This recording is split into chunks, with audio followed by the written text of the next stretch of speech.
In the 2 weeks since President Trump and Russian President Vladimir Putin met in Alaska, there have been more encounters between the U.S. and Russia, but they haven't involved officials talking peace. The U.S. has tracked at least 4 Russian spy planes within the Alaskan Air Defense Identification Zone, a stretch of international airspace outside of the U.S. and Canada. An incident on Tuesday involving a Russian spy plane sent U.S. fighter jets scrambling. Foundation for Defense of Democracy's fellow Ivana Stradner says the encounters are typical Putin-type games. We cannot perceive this as one isolated event. This is in a context writ large, which tells you truly all you need to know that Russia is not serious about ending this war. The interactions, while harmless so far, come during a still delicate time in U.S. and Russia relations.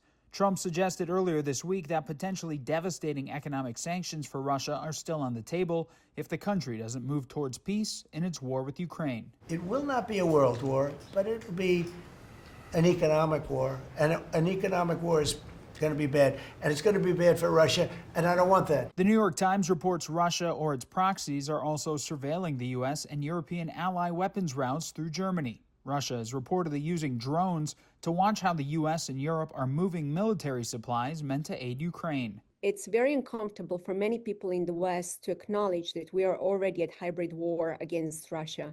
And the sooner we understand how Russian military doctrine operates, the better for us, because we still have cards to play. The spying could help Russia or its allies with intelligence in the war, along with aiding potential sabotage attempts. Attacks that rose steadily between 2022 and 2024, but have decreased in 2025. That, according to a report from the Center for Strategic and International Studies. Reporting in Washington, I'm Matt Gelka.